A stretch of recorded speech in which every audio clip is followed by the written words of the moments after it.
आज हम artificial insemination के बारे में जानेंगे। जैसे कि आप देख पा रहे हैं, यहाँ पर एक काऊ मादा का प्रजनन अंग है। यह अंदरूनी भाग है जो हम बाहर से नहीं देख सकते। ठीक है, यह एक इसको हम यानी कि कृत्रिम गर्भधान भी बोलते हैं, आर्टिफिशियल इंसेमिनेशन। यह काऊ का या फिर आपका भैंस का अंदरूनी पार्ट है, ठीक है, जिसको हम बाहर से नहीं देख सकते।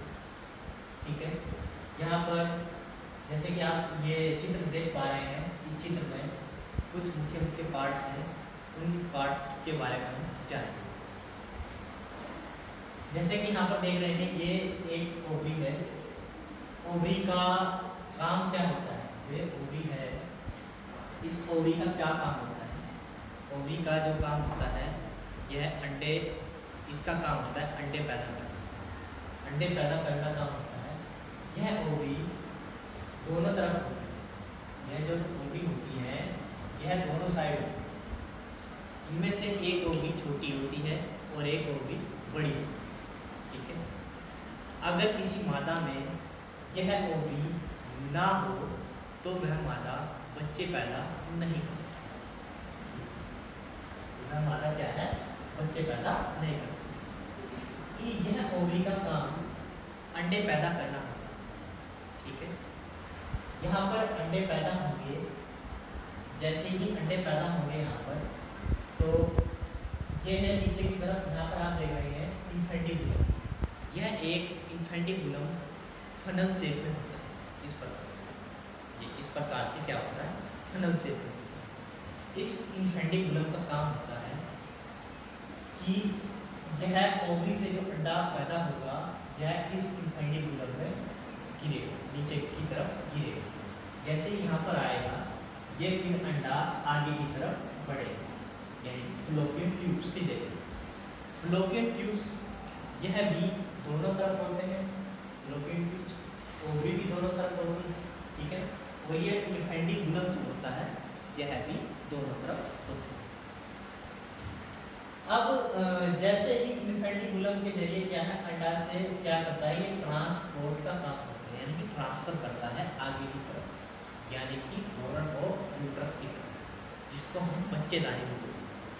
ठीक है, इस बच्चेदानी में यह एक मुख्य और बात जान लेंगे हम, यह अंडे दोनों साइड किसी भी तरफ पैदा हो सकते हैं।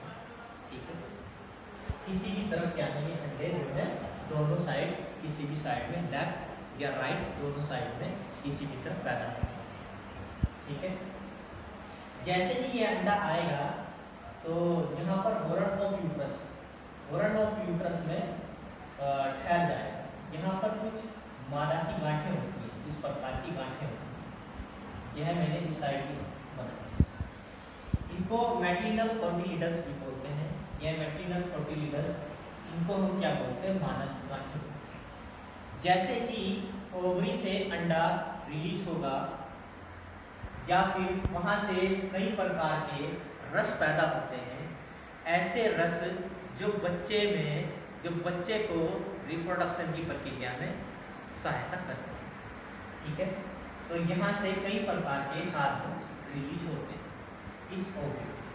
ठीक है, जो उस बच्चे को या फिर उस मादा को ऐसे रस, जो ऐसे रस पैदा होते हैं जो बच्चे को बनाने में सहायक होते हैं, जो उसको हार्मोन्स, जो उसको चीज़ें चाहिए होती हैं, वो उसको वहाँ पर मिलती रहती है। फिर है यहाँ पर जो मादा की गांठें होती हैं, ये मादा की, इसको बोलते हैं मैट्रिनल कोटिलिडस। मैट्रिनल कोटिलिडस यानी कि जो मादा की गांठें होती है, जो यहाँ से ओवरी से अंडा पैदा हुआ और जो ये इन्फेंटिबुलम से नीचे की साइड आया, रिश्ता हुआ, इन्फेंटिबुलम से फिर नीचे की तरफ गिरा और फिर ये फ्लोपियन ट्यूब्स के जरिए आगे की तरफ बढ़ा।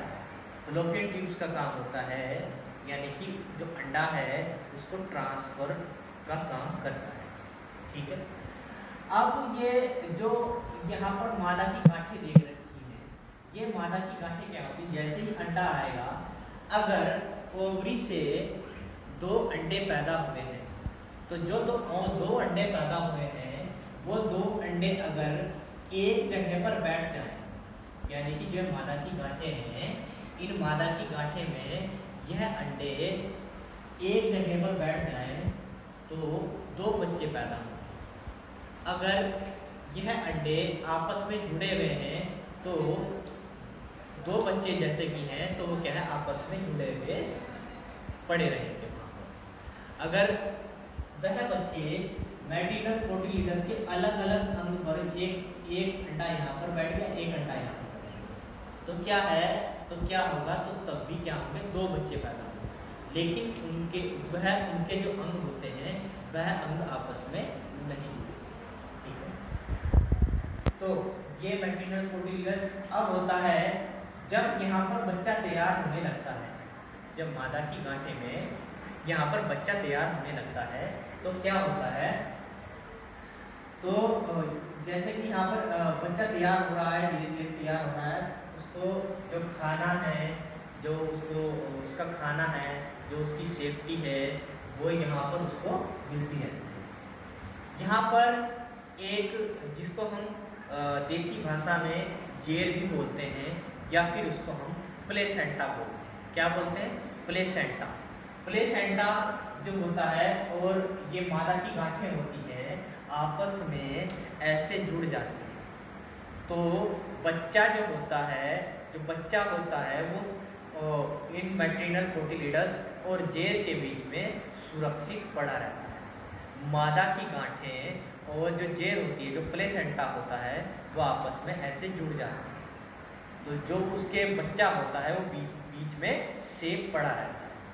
ठीक है ना, जिससे उसको सेफ्टी और जो खाना है, जो पहनने के जो अंदर जो कपड़े हैं, जो सेफ्टी मेजरमेंट है, उसको सेफ्टी वहाँ पर मिलती है। अब यहाँ पर हॉर्न ऑफ यूट्रस दो होते हैं। ठीक है ना, यानी कि बच्चेदानी के जो भाग हैं वो एक लेफ्ट साइड एक राइट साइड, ठीक है ना, दोनों साइड होते हैं। लेकिन बॉडी ऑफ यूट्रस जो उसका शरीर होता है वो शरीर एक होगा। क्या है? शरीर एक होता है, लेकिन उसके जो भाग हैं वो अलग अलग साइड में, एक लेफ्ट की साइड एक राइट की साइड होता है। ठीक है, इस प्रकार से यहाँ पर यह बच्चे को रिप्रोडक्शन की प्रक्रिया में सहायक करता है। अब आगे की तरफ हम देखेंगे, यहाँ पर ये सर्विक्स का भाग है।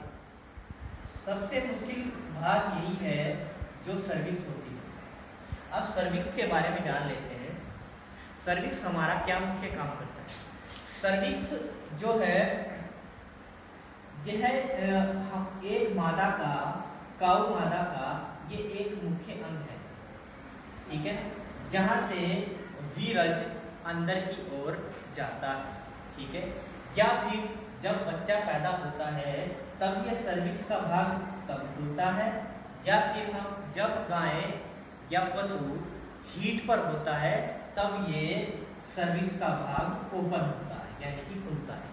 ठीक है, तो ये दो कंडीशन में खुलेगा, जब बच्चा पैदा हो रहा हो या फिर गाय हीट पर हो, यानी कि वो जो पशु है वो हीट पर हो, तो तब ये सर्विक्स का भाग ओपन होता है। ठीक है, अब जैसे कि सर्विक्स का भाग ओपन होता है, और एक और कंडीशन है जब ये सर्विक्स का भाग तब भी ओपन होता है जब यहाँ पर जो प्लेसेंटा है, जो मादा की गांठों में से जो प्लेसेंटा होता है, वो जब बच्चा पैदा होता है तो उसके साथ प्लेसेंटा यानी कि चिपचिपा, उसको तारे भी बोलते हैं।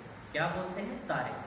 तो जो ये तारे हैं वो तारे, वो प्लेसेंटा, वो यानी कि वो एक प्रकार से गंध के रूप में, यानी कि मल होता है, वो मल के रूप में फिर क्या है, वह सर्विक्स के अंग से, सर्विक्स के बाहर अंग से, यानी कि सर्विक्स ओपन होगी तो सर्विक्स के अंग से क्या होगा, बाहर की तरफ आएगा, तो तब भी सर्विक्स ओपन होगी।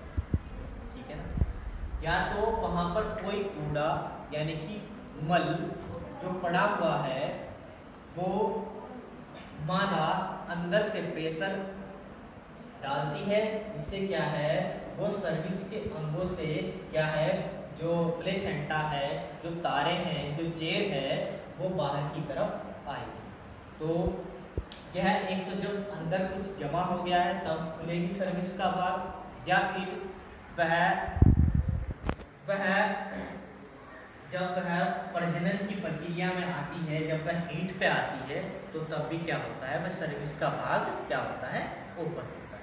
तो इन कारणों में यह सर्विक्स का भाग क्या होगा, ओपन। अब आगे की तरफ बढ़ते हैं।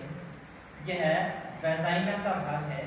ये वेजाइना है, यहाँ पर आप देख पा रहे हैं, ये इतना वेजाइना का पार्ट है। यहाँ पर भी कई प्रकार के तारे होते हैं, यानी कि चिपचिपापन होता है, ठीक है ना। तो यह सक्रीशन की प्रक्रिया जब होती है, जब गाय को एक बुल के द्वारा या फिर बैल के द्वारा प्रजनन की प्रक्रिया की जाती है, तो जो उसका अंग होता है, प्रजनन अंग होता है बुल का, तो वो यहाँ पर आएगा, यानी कि एंटर करेगा, तो वो यहीं तक आएगा, ठीक है ना। इस भाग तक, इतने अंगों तक यहाँ तक आएगा, ठीक है। अब क्या होगा, तो वेजाइना का जो भाग है, यहाँ पर एक यानी कि एक तारे होती है। वह तारों का क्या काम होता है, जो काऊ का जो बैल होता है, बैल का जो अंग होता है, जो प्रजनन की प्रक्रिया में सहायक होता है, वो जो अंग है उसका, तो वो क्या काम करेगा, जब यहाँ पर वल्कुलर लिप्स के द्वारा जब अंदर की तरफ एंटर करेगा, तो यहाँ पर क्या रहेगा, चिपचिपापन रहेगा। अगर यह चिपचिपापन नहीं है, तो यहाँ पर जो मादा पशु है उसको क्या होगी, हानि हो सकती है। क्या हो सकती है, यहाँ पर उसको क्या हो सकती है, हानि हो सकती है, यानी कि उनके अंगों को क्या हो सकती है, चोट लग सकती है, ठीक है। तब यहाँ पर उसको चोट लगेगी, तो क्या है, यहाँ पर ब्लड बहेगा और फिर क्या है, हानि होगी। जो मादा है, जो मादा पशु है, उसको क्या होगी, हानि, ठीक है। तो इस चिपचिपेपन का होना बहुत जरूरी है, यानी कि इन तारों का, या फिर यह एक चिपचिपापन होता है, लार की तरह रहता है, तो ये होना बहुत जरूरी है, ठीक है।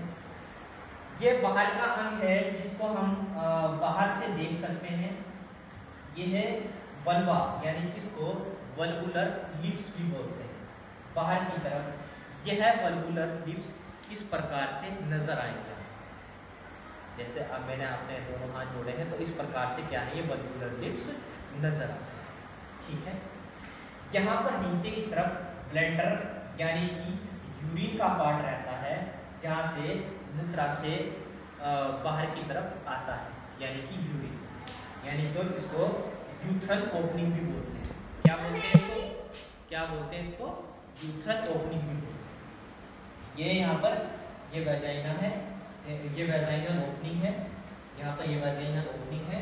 ये क्या है, वल्गुलर लिप्स है, यानी कि बाहर का पार्ट।